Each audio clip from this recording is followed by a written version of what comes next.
In this video, I want to talk about neuroplasticity.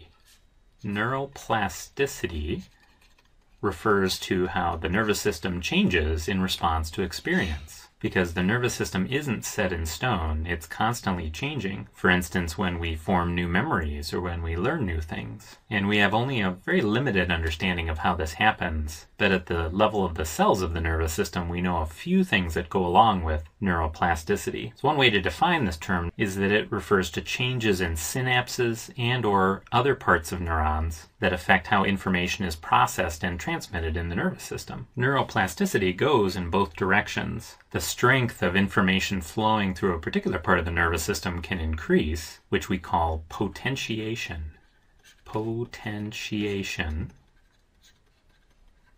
Or the strength of information flowing through parts of the nervous system can decrease, which we call depression. Depression. And the use of the word depression in this context shouldn't be confused with the emotional state of depression or the psychiatric disorder of depression. Here it refers to kind of depressing the responses of cells to other cells in the nervous system versus potentiating the responses of cells. The amount of neuroplasticity is highest during development of the nervous system and lower afterward, but it's still present throughout life, and it transiently increases following nervous system injury. Parts of neurons and chains of neurons that are used often grow stronger, meaning that each action potential will have a larger effect on the target cell, which we call potentiation. Parts of neurons and chains of neurons that are used rarely grow weaker, which we call depression. Neuroplasticity can happen at the synapse, which we can call synaptic neuroplasticity. Synaptic neuroplasticity, or neuroplasticity can occur at the level of entire cells, where the total number of synapses between a neuron and its target cell are changed. And this we could call structural neuroplasticity. Structural. So let's go through a few examples of some of the changes that we know about occurring with neuroplasticity. First, if we look at synaptic neuroplasticity, let's look at an individual synapse that's seeing a lot of activity and another synapse that's not seeing much activity. So that here in green will be the axon terminal of these different neurons, and here in light blue will be the target cell membrane, seeing a corresponding amount of activity from the axon terminal that it's synapsing with. So for this synapse that's seeing a lot of activity, let me just draw a little line for time and a bunch of little spikes representing action potentials.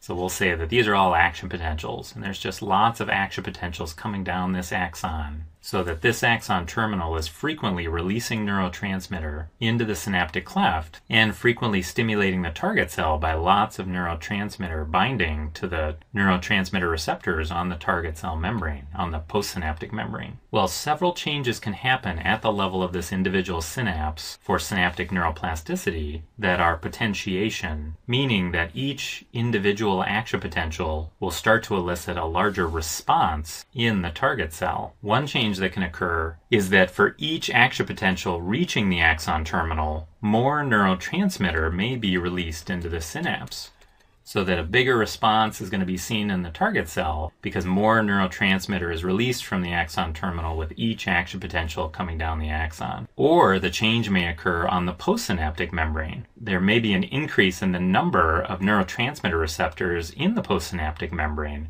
or changes to the types of neurotransmitter receptors, or the responses that occur through second messengers, so that for any given amount of neurotransmitter that's released from the axon terminal from one action potential, a bigger response is seen in the target cell, just because it's much more sensitive to the neurotransmitter that's being released. Either or of these changes, from the axon terminal releasing more neurotransmitter or the postsynaptic membrane becoming more responsive, we're going to see an increased response in the target cell per action potential that's reaching the axon terminal. So that would be synaptic potentiation. Now there's a lot of research going on trying to understand how these changes occur, because it seems like there's communication going both directions, from both the axon terminal to the postsynaptic membrane as well as backwards, and all the processes for how this is happening have not been worked out yet. But now let's consider the opposite. Let's consider synaptic depression. So let's say I draw a little line here to represent time,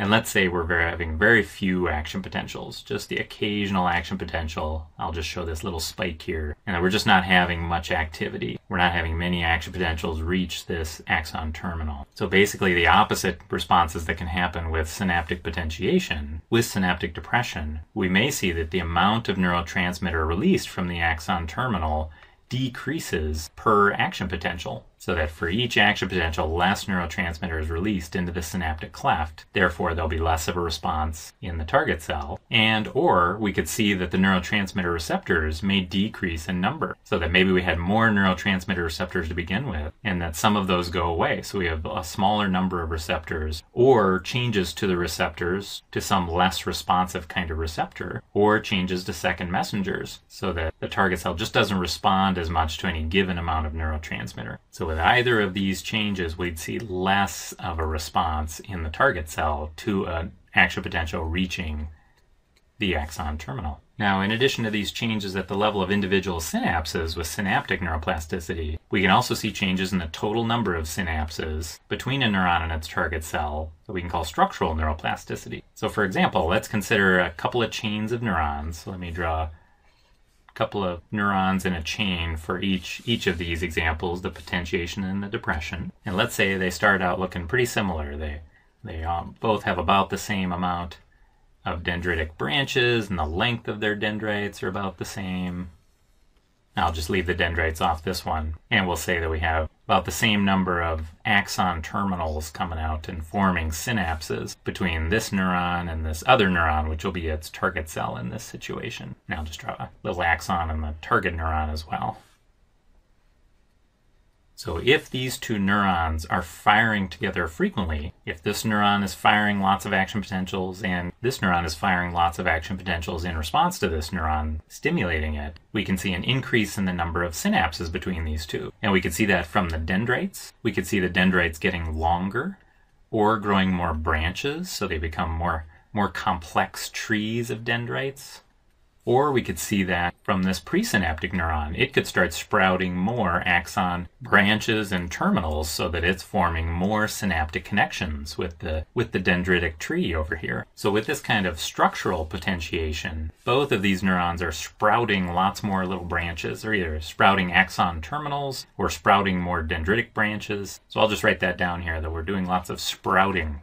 Just like plants may sprout lots of new shoots in the spring. And then the opposite may occur here. If we're not having very many action potentials being fired by this neuron or by this neuron, and particularly if they're not firing action potentials together, we can see the opposite, where we actually start losing length of dendrites or losing dendrite branches, and the dendritic tree can become simpler and shorter. Or we may start losing axon terminals. We may simplify the axon terminals that are coming out of the axon. And if this neuron is not firing very often at all, we may actually lose this neuron. It may actually go away. And this type of structural depression, where we're actually losing parts of neurons or entire neurons because they're not very active, we call pruning.